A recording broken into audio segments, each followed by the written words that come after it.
नमस्कार। आज की इस वीडियो में हम संसाधनों की परिभाषा एवं वर्गीकरण पढ़ेंगे।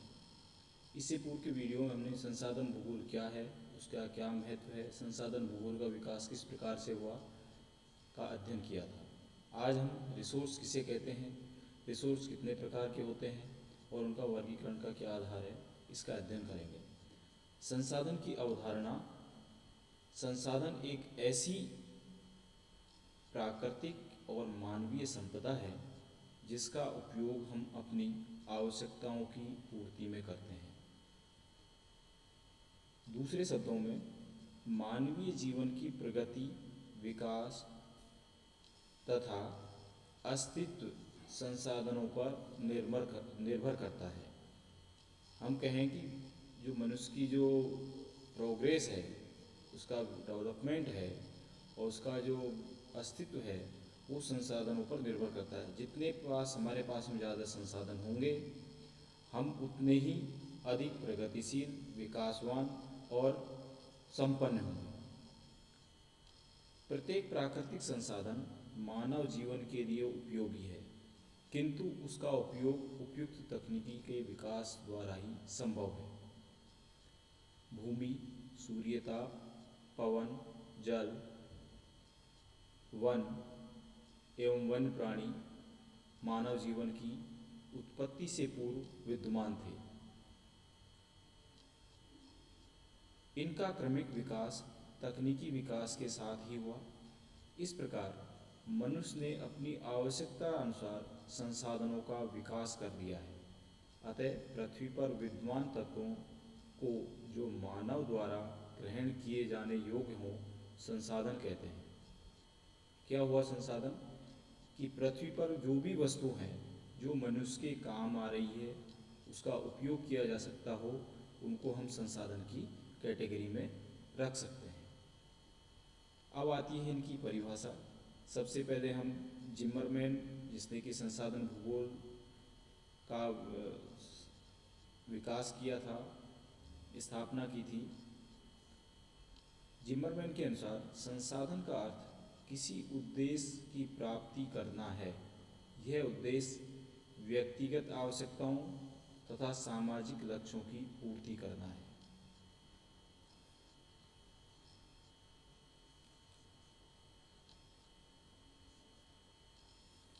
तो कोई भी वस्तु जो मनुष्य के आवश्यकताओं की पूर्ति करती है, उसको हम संसाधन की कैटेगरी में रख सकते हैं। मान लीजिए आज मैं आपको आपकी संतुष्टि कर रहा हूँ, आपके मेरे लेक्चर से आपको संतुष्टि मिल रही है, तो आपके लिए मैं रिसोर्स हूँ। तो इस प्रकार कोई भी वस्तु जो मनुष्य की आवश्यकताओं की पूर्ति करती है, उसको संतुष्ट करती है, उसको हम संसाधन कहते हैं। अब संसाधन बनने के लिए क्या आवश्यक है कि मैं संसाधन कैसे बनूं, या कोई वस्तु संसाधन किस प्रकार बन सकती है, तो उसके लिए कुछ कंडीशन है कि उसमें वो गुण होना अति आवश्यक है। प्रथम है, वस्तु का उपयोग संभव हो। संसाधन बनने के लिए उसका उपयोग होना संभव है।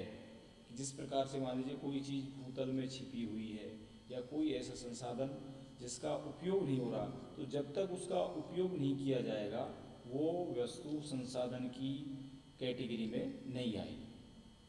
नंबर 2, इसका रूपांतरण अधिक मूल्यवान तथा उपयोगी वस्तु के रूप में किया जा सके। संसाधन में ये गुण होना आवश्यक है कि उसका मॉडिफिकेशन हो सके। कोई भी है, चाहे मिट्टी है तो मिट्टी से हम चाहे बर्तन बनाएं, ब्रिक्स बनाएं, तो उसका मॉडिफिकेशन हो रहा है, उसमें हम खेती। तो इसी प्रकार से चाहे लकड़ी है, लकड़ी से फर्नीचर है, तो उसका रूप परिवर्तन के द्वारा उसका अधिक मूल्यवान होना ये भी उसमें आवश्यक है। 3, जिसमें निश्चित उद्देश्यों की पूर्ति की क्षमता हो। हम पूर्व में भी इसको देख चुके हैं कि जिसके द्वारा मनुष्य की पर्सनल आवश्यकता, सामाजिक आवश्यकता पूर्ति हो रही है, तो वो वस्तु तो इसमें किसी पर्पज हल होना चाहिए, उसके उद्देश्य की पूर्ति होने की क्षमता होनी चाहिए। नेक्स्ट, इन वस्तुओं के दोहन की योग्यता रखने वाला मानव संसाधन उपलब्ध हो। देखिए, किसी भी संसाधन के विकास के लिए वो तकनीकी ज्ञान होना आवश्यक है। चाहे हमारे पास में चांदी शीशा एक साथ में निकलते हैं जस्ते के साथ में, तो निकल रहा है, लेकिन जब तक तो उसको अलग नहीं करेंगे, इसी प्रकार तांबा भी विभिन्न अन्य सहायक खनिजों के साथ निकलता है, तो उसके लिए उसको चाहे अलग करने का है, चाहे उसमें उस खनिज को पृथक करके उपयोग लाने के लिए हमारे पास में मानव जो संसाधन है वो तकनीकी होना है, वो उसका ज्ञान होना अति आवश्यक है। बगैर उसके हम मान लीजिए पेट्रोलियम, कच्चा पेट्रोलियम, उसको डायरेक्ट हम उसमें प्रयोग नहीं कर सकते वाहनों में, तो उसको साफ करने के लिए तकनीकी रिफाइनरी वगैरह, तो रिफाइनरी के लिए जितने भी आपके मानव ज्ञान प्लस मशीनों की आवश्यकता होती है, तो ये सारे चीज़ हमारे पास में यदि है तभी हम उसको अधिक उपयोगी बना सकते हैं, और उपयोगी होगी तभी वो संसाधन की कैटेगरी में आ सकती है। नेक्स्ट है संसाधनों के रूप में सतत विकास के लिए आवश्यक पूंजी हो। संसाधनों के डेवलपमेंट के लिए, चाहे हम खेती करें चाहे पशुपालन करें, वो तो हमें है, लेकिन उसकी कंटिन्यूशन डेवलपमेंट के लिए हमारे पास में धन, आवश्यक सुविधाएं होना भी आवश्यक है। अब हम लेते हैं संसाधन का अर्थ एवं परिभाषा। इससे ये हमारा सामान्य वो था संसाधन क्या है और संसाधन बनने के लिए कौन कौन से आवश्यक तत्व उसमें होना आवश्यक है।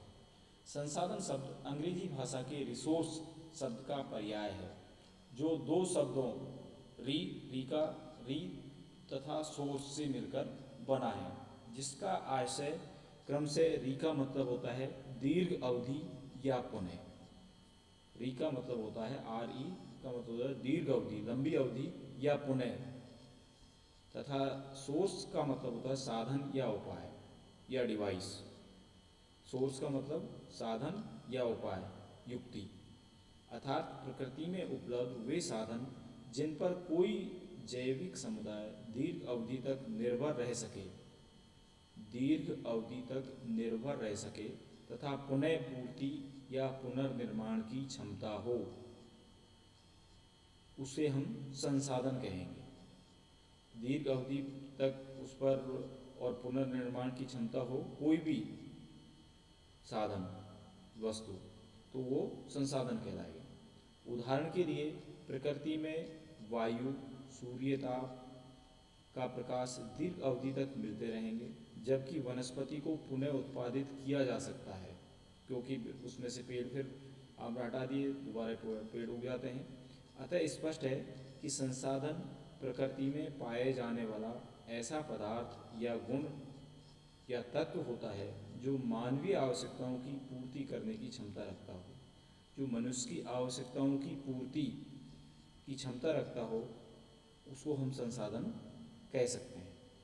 संसाधन दृष्टिगत और अदृश्य कुछ ऐसे होते हैं जो दिखाई देते हैं, कुछ ऐसे भी संसाधन हैं जो हमें अदृश्य होते हैं, दिखाई नहीं देते, दोनों रूपों में पाए जाते हैं। दृश्य संसाधनों में जल, भूमि, खनिज आदि तथा मानव जीवन, उसका स्वास्थ्य, उसकी इच्छा, उसका ज्ञान, सामाजिक सामंजस्य, आर्थिक उन्नति आदि अदृश्य संसाधन हैं।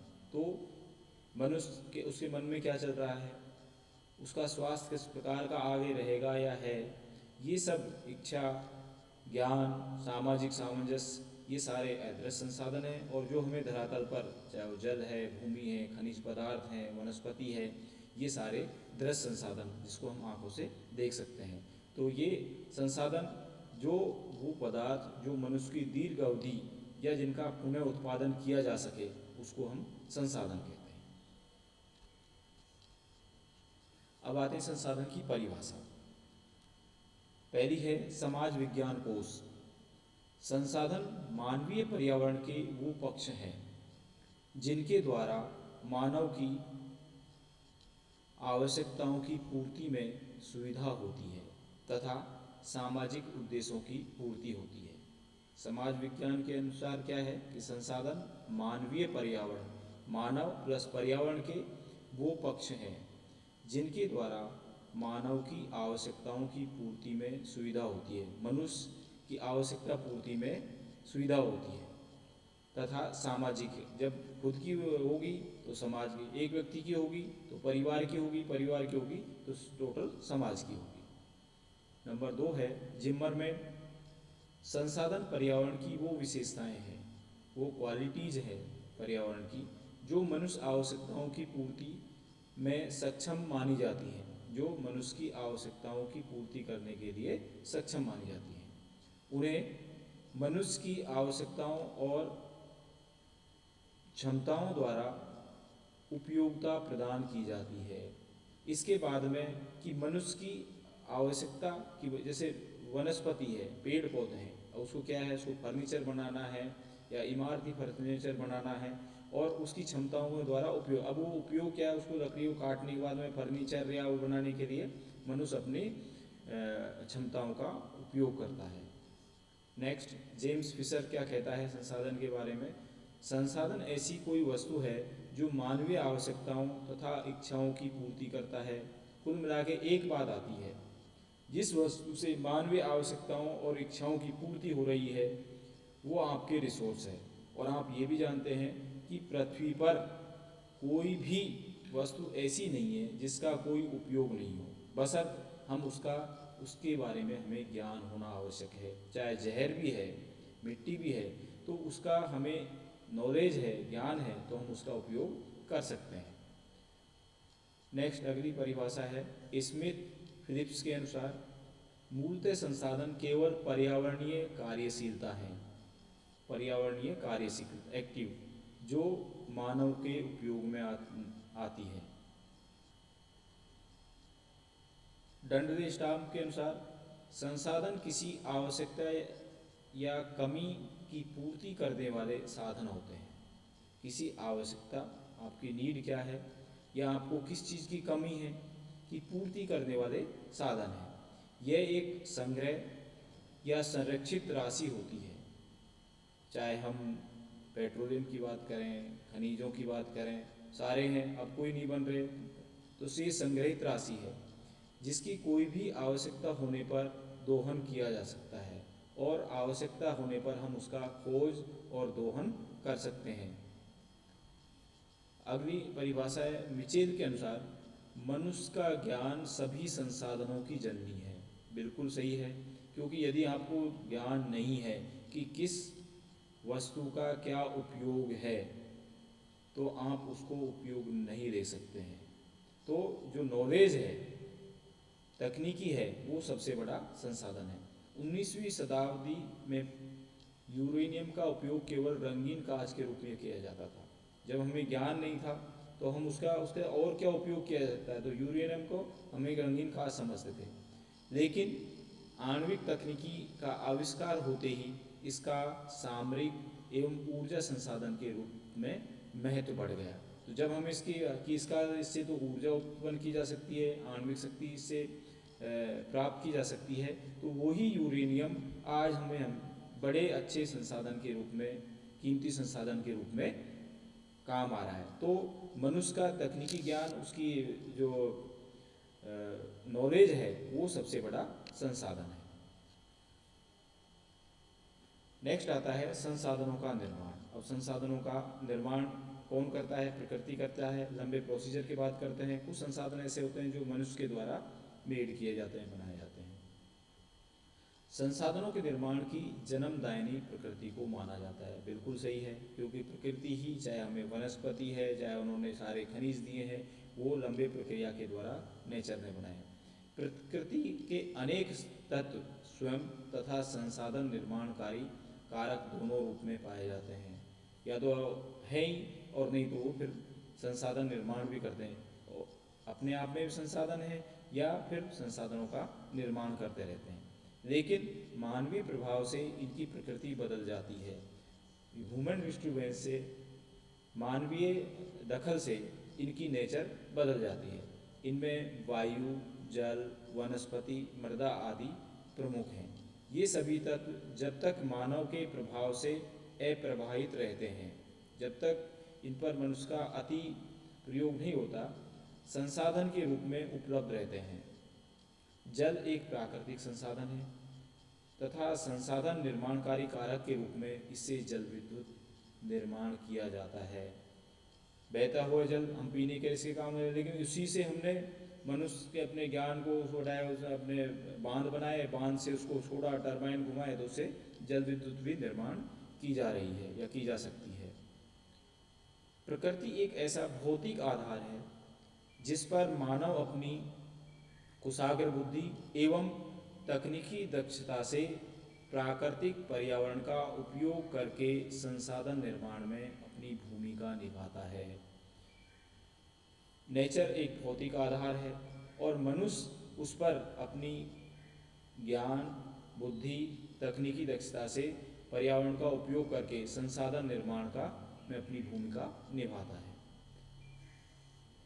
प्रकृति मानव को उत्तरोत्तर विकास के अवसर प्रदान करती है, बिल्कुल सारे वो स्टेज देती है, आधार देती है, इसी पर मनुष्य अपनी प्रगति करता है, जिनके अंतर्गत ये अपनी क्षमताओं, ज्ञान के आधार पर विकासरत रहता है। प्रकृति में विभिन्न प्रकार के संसाधन उपलब्ध रहते हैं, जिनका दोहन अपने ज्ञान के स्तर के अनुसार करता है मनुष्य, तथा आवश्यकताओं में परिवर्तन होने पर अपने ज्ञान को उन्नत करता है। तो जो भी वस्तुएं प्रकृति में है उसको हमें और मॉडिफाई करके अपने ज्ञान के अनुसार उसको अधिक सस्टेनेबल बनाकर लंबे समय तक उसका मनुष्य उपयोग करने की कोशिश करता है। नेक्स्ट आता है संसाधनों की संकल्पना है, कॉन्सेप्ट ऑफ रिसोर्स। संसाधनों के बारे में क्या तथ्य जो है, नंबर 1 है संसाधन होते नहीं बनाए जाते हैं। बिल्कुल सही है, क्योंकि जब तक कोई वस्तु को मनुष्य उसको काम में नहीं देगा तो वो संसाधन की कैटेगरी में नहीं आएगा। तो संसाधन होते नहीं बनाए जाते हैं कि मनुष्य ही उनको बनाने में सहयोग करता है। संसाधन मूलतः होते नहीं, उन्हें मानव अपनी आवश्यकता अनुसार निर्मित करता है। प्रकृति में विद्वान कोई तत्व वर्तमान में संसाधन नहीं है, लेकिन भविष्य में मानवीय कौशल तथा कार्य कुशलता से संसाधन बन सकता है। आज हमें किसी के बारे में, किसी तत्व के बारे में जानकारी नहीं है, बाद में यदि उसके बारे में जानकारी प्राप्त, जैसे हमने उसका यूरेनियम का दिया कि पहले वो रंगीन शीशा था और बाद में उससे ऊर्जा प्राप्त की जाने लगी, लेकिन भविष्य में मानवीय कौशल एवं कार्य कुशलता से संसाधन बन जाता है। जैसे नदियों में प्रवाहित जल से जल विद्युत का उत्पादन कर विभिन्न कार्यों में उपयोग लिया जा सकता है। आज नदी हम पानी सिंचाई इसके, लेकिन उससे हमने उसका विद्युत के उत्पादन के लिए भी प्रयोग में ले सकते हैं। तो संसाधन होते नहीं है, जल था, जल को हमने विभिन्न चाहे सिंचाई में लिया तो उस सिंचाई का संसाधन बनाया, पीने का काम लिया तो पीने के लिए संसाधन बना, और उससे हमने विद्युत तैयार की तो वो क्या था, मूल रूप से एक जल था, लेकिन उससे हमने जो जल विद्युत बनाई वो हमने उसको चेंज किया, उसके रूप को चेंज किया। तो इस प्रकार हम कह सकते हैं कि संसाधन इसी प्रकार से मिनरल्स खनिज हैं। अब सोने को आप उसमें गहने के रूप में, लोहे से आप विभिन्न प्रकार के चाहे मशीन बना रहे हैं, ये बना रहे हैं, तो उसको और उपयोगी संसाधन, तो इसलिए मूल रूप से धातु है, धातु को आप किस प्रकार से अन्य कार्यों में प्रयोग ले रहे हैं, तो संसाधन होते नहीं है, बनाए जाते हैं। तो ऐसे ही हमने खेती है, भूमि है, भूमि पर आपने भवन बनाया, आप खेती कर रहे हैं या और कार्य कर रहे हैं, तो ये सारे ये संसाधन अपने आप में उसको मनुष्य बनाता है, न कि होते हैं। नंबर 2, संसाधन एक गतिशील संकल्पना है, स्थिर नहीं, डायनामिक है। ये चलती हुई वो है कि उस पर आप किस प्रकार से मनुष्य उसको अपने ज्ञान के अनुसार उसको आगे तक बढ़ाता रहता है। इस अवधारणा के अनुसार कुछ संसाधन वर्तमान में अनेक प्रतिरोधों के कारण, अनेक अवरोधों के कारण मानवीय उपयोग के योग्य नहीं है। वो कालांतर में, समय बाद में संसाधन के रूप लेकर मानवीय आवश्यकताओं की पूर्ति कर सकते हैं। इसमें मानवीय ज्ञान की भूमिका प्रमुख है। आज जो संसाधन नहीं है वो भविष्य में संसाधन हो सकते हैं, और इसमें मनुष्य की जो नॉलेज है, ज्ञान है, विकास है, वो सबसे महत्वपूर्ण इसकी भूमिका होगी। नेक्स्ट है संसाधन एक कार्यात्मक संकल्पना है, फंक्शनल अप्रोच है। किस प्रकार से, संसाधन का प्रमुख लक्षण उसकी मानवीय आवश्यकताओं की पूर्ति करने की क्षमता है, कि जब तक मनुष्य की आवश्यकताओं की पूर्ति नहीं हो रही है तो वो संसाधन नहीं है। अतः कोई भी प्राकृतिक तत्व मानवीय उपयोग के योग्य से क्रियात्मक रूप में बनता है। भूगर्भ में स्थित कोयला एवं पेट्रोलियम खनन करके ही दोहन योग्य बनता है तथा संसाधन कहलाता है। जमीन के अंदर चाहे वो सोना है, चाहे कोयला है, पेट्रोलियम पड़ा हुआ है, तब तक वो मनुष्य के काम नहीं आ रहा है, उसको हम खनन नहीं कर रहे, तब तक वो संसाधन नहीं बन रहा है। अतः संसाधन फंक्शनल है, आप उसके साथ में क्या कार्य कर रहे हैं। कोयले को आपने बाहर निकाला, फिर उसको आप ताप भट्टी में ले गए, उससे आपने विद्युत उत्पादन किया, आपने परिवहन गाड़ी चलाई। इसी प्रकार पेट्रोलियम में उसको आपने बाहर निकाला, फिर उसको साफ किया, फिर विभिन्न प्रकार के उसके उपयोग में लिए। तो ये एक फंक्शन है, क्रियात्मक वो है, कार्यात्मक संकल्पना है संसाधन। नेक्स्ट है संसाधन प्रतिरोधों तथा तटस्थ तत्वों के साथ मिलते हैं। संसाधन सीधे रूप में नहीं प्राप्त होते, वो हमें बहुत सारी प्रतिरोध बाधाएं हमें या अन्य तत्वों के साथ में। प्रकृति में संसाधनों की उपलब्धता के साथ ही प्रतिरोध एवं तटस्थ तत्वों भी रहते हैं। इन्हें पृथक कर पाना कठिन है। इन प्रतिरोधों को हानिकारक तत्व भी कहते हैं। जो बाधाएं हैं उनको हम हानिकारक तत्व भी कह सकते हैं। इसमें जैसे यदि जमीन के बारे में बात करें तो इसमें बंजर भूमि, बाढ़, बीमारियां, भूकंप, तूफान जैसी प्राकृतिक आपदाएं प्रमुख हैं। तो ये बाधा हैं। बंजर भूमि भूमि के विकास में, बाढ़ पानी के उस संदर्भ में, बीमारियां ह्यूमन रिसोर्स के संदर्भ में, जो आज जैसे आज के उसमें कोरोना है, कोरोना की वजह से सारा सिस्टम, सारी अर्थव्यवस्थाएं, पूरा विश्व तबाह हो रहा है। तो ऐसी स्थिति में ये बाधा है। मनुष्य वो कर रहा है, हम चाहे परिवहन चलाना चाह रहे हैं, फैक्ट्री चलाना चाह रहे हैं, तो ये एक तरह से जो है, जैसे मान भूकंप आ गया तो भूकंप के जैसे पूरा भूज समाप्त हो गया। तो ऐसी स्थिति में तूफान है, तूफान से सारी हमारे सारे रिसोर्सेज नष्ट हो जाते हैं। तो ऐसी प्राकृतिक वो हम इनको बाधा के रूप में देख सकते हैं। इस प्रकार शिक्षा, स्वास्थ्य, एजुकेशन, हेल्थ, सामाजिक भावनाएं आदि इनकी अनुकूलता। तो यदि इस अच्छी शिक्षा है, अच्छा स्वास्थ्य है, अच्छी सामाजिक कॉर्पोरेशन है, तो ये इसकी पॉजिटिव सहायक हो सकते हैं संसाधनों के।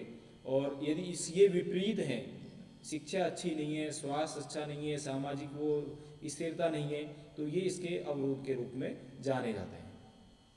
नेक्स्ट है मनुष्य के रहन सहन का स्तर संसाधनों के उपयोग का परिणाम है। ये बिल्कुल सही है कि आप जितने ज़्यादा संसाधन उपयोग करेंगे तो आपका जीवन स्तर उतना ही अच्छा होगा। कहने का मतलब हम यूँ कहें कि आपके पास जितने ज़्यादा संसाधन हैं, आपका जीवन स्तर उतना ही उच्च है। यदि आपके पास संसाधन नहीं है तो आपका जीवन निम्न स्तर का होगा, आपके पास में सुविधाएं नहीं है। मनुष्य ने विभिन्न संसाधनों का उपयोग करके जीवन स्तर में सुधार किया है। प्राचीन मानव जब प्रकृति में विद्वान संसाधनों के दोहन से अनभिज्ञ था तो जंगली अवस्था में जीवन व्यतीत करता था, सब जानते हैं। लेकिन जैसे जैसे संसाधनों को उपयोग प्रारंभ किया, मानवीय जीवन का स्वरूप बदल गया। चाहे हम परिवहन के बारे में सोचें, चाहे हमारे रहन सहन के पहनावे के बारे में सोचें, पहले हमारी क्या स्थिति थी, आज हमारी क्या स्थिति है। तो और फिर उसमें भी कि हमारे पास में कितने रिसोर्स उपलब्ध हैं, हम कितने उसके मालिक हैं, वो इस पर डिपेंड करता है। और राष्ट्र में आता है संसाधन संरक्षण की संकल्पना। हम जानते हैं कि पृथ्वी पर चाहे वो जैविक हैं चाहे अजैविक हैं, संसाधनों सीमित मात्रा में हैं, उनकी क्वांटिटी फिक्स है। तो अब इनको कितने समय तक या कितने समय तक ये हमारी सेवा दे पाएंगे, हमारे उपयोग आ पाएंगे, तो इसके लिए इसके साथ साथ में कुछ संसाधन ऐसे हैं कि जो समाप्त हो गए हैं या समाप्त होने के कगार पर हैं। तो इसी कारण से इसमें संरक्षण की संकल्पना का भी विकास हुआ। जिस प्रकार से संसाधन होते नहीं बनते हैं, उसी प्रकार से संसाधनों का विवेकपूर्ण अविवेकपूर्ण दोहन इनके ह्रास का कारण बनता है। अविवेकपूर्ण दोहन या तीव्र गति से दोहन इसका ह्रास खत्म होने का कारण बनता है। संसाधनों के संरक्षण से अभिप्राय है कि इनका इस सीमा तक उपयोग किया जाए कि उनकी प्रकृति में दीर्घ काल तक उपलब्धता बनी रहे, हम इनका इस प्रकार से उपयोग करें कि ये लंबे समय तक चलता रहे, वेस्टेज नहीं। इस प्रकार का विवेकपूर्ण दोहन ही उसका संरक्षण कहलाता है। तो ये संसाधन संरक्षण, क्योंकि संसाधन खत्म हो रहे हैं भविष्य के लिए, तो इसलिए इसमें संसाधन संरक्षण के लिए भी महत्वपूर्ण आज के समय में आवश्यकता है। नेक्स्ट आता है संसाधनों की प्रकृति, कि संसाधन की प्रकृति किस प्रकार की है।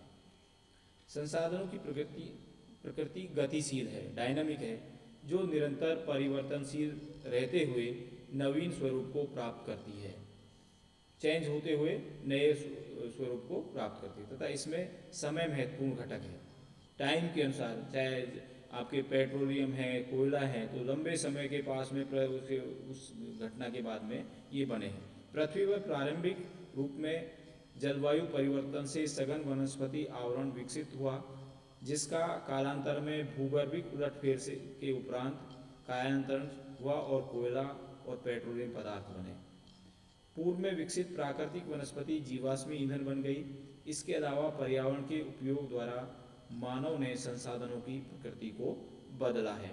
ये हम इसमें एक सीक्वेंस देखते हैं कि संसाधनों की बदलती हुई प्रकृति में प्राकृतिक वातावरण, मानव द्वारा उपयोग, तकनीकी ज्ञान एवं सभ्यता का विकास, संसाधनों की उपलब्धता में वृद्धि, तकनीकी यूज की तो उसके साथ संसाधनों की उपलब्धता बढ़ गई, और इसके बाद में संसाधनों की प्रकृति में परिवर्तन हुआ।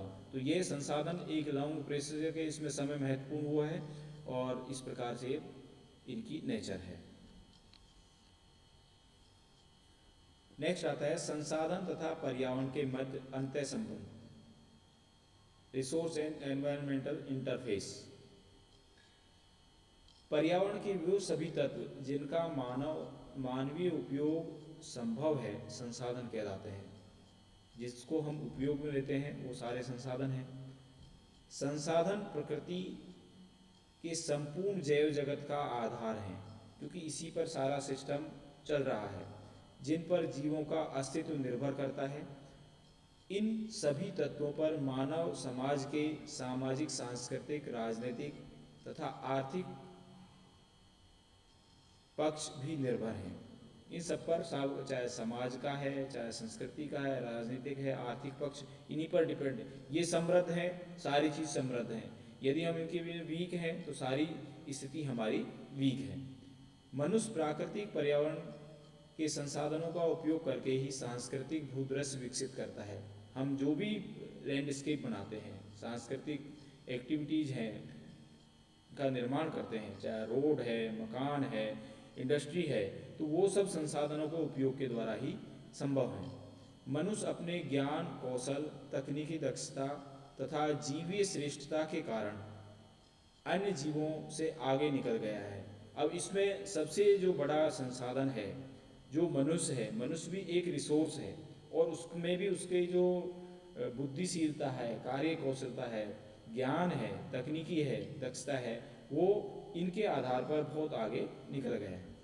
मानव ने पर्यावरण के प्रतिरोधों को बचने की विधियां भी विकसित कर ली हैं। जो प्रतिरोध हैं, चाहे बीमारियों का इलाज है उसके लिए भी खोज की है, भूकंप वगैरह है उनसे लिए भी हम ऐसे वो सिस्टम करें कि हमें पूर्व सूचना मिल जाए तो उससे हम बचने का उपाय करें। तो जो भी है, या विभिन्न प्रकार के जो मिश्रित रूप से खनिज मिलते हैं तो उनको अलग पृथक करने की विधियाँ, तो ये सारी चीज़ें उन्होंने उन प्रतिरोधों से बचने की विकसित कर ली हैं। बढ़ते हुए मानवीय दबाव का प्रभाव संतुलित पर्यावरण पर पड़ा है तथा संसाधनों का ह्रास प्रारंभ हो गया, क्योंकि हमने अनियंत्रित रूप से इनका जब दोहन किया है तो संसाधनों का ह्रास भी प्रारंभ हो गया। पर्यावरण में सर्वसुलभ संसाधनों में वायु, जल का भी अवनयन होने लगा है। जो सर्वसुलभ है, जो वायु है, जल है, तो इसमें भी आजकल हम एयर क्वालिटी बहुत ख़राब होने लग गई है। जल है, नदियाँ प्रदूषित होने लगे हैं, और टेम्परेचर बढ़ने से हिम पिघलने लग गई है। तो इस प्रकार से पर्यावरण के जो सर्वसुलभ संसाधन थे उनका भी अवनयन प्रारंभ हो गया। इन संसाधनों की बदलता हुआ नवकरणीय प्रकृति होने पर भी मौलिक गुणवत्ता ह्रास होने से पुनर्स्थापन असंभव हो जाएगा। इन सब की क्वालिटी सुधारना एक असंभव कार्य होता जा रहा है। गंगा नदी के जल को विगत 5 दशकों से इस प्रकार प्रदूषित कर दिया है कि 21वीं सदी में इसका पुनर्स्थापन हो पाएगा। कहने का मतलब ये है कि ये इतने पॉल्यूटेड और इतने इनका यूज हो चुका है कि इनको हम सही तरह से ठीक करना संभव नहीं हो पा रहा है। तो ऐसी स्थिति में संसाधनों का पर्यावरण के साथ गहरा संबंध है और संसाधनों का उपयोग पर्यावरण को देखते हुए करना अति आवश्यक है। नहीं तो ये इसका विपरीत जो है, चाहे बीमारियों का फैलना है, पर्यावरण का प्रदूषण है, जीवों की समाप्ति है या रुकता है, ये सारे फैक्टर हमारे सामने उत्पन्न हो रहे हैं।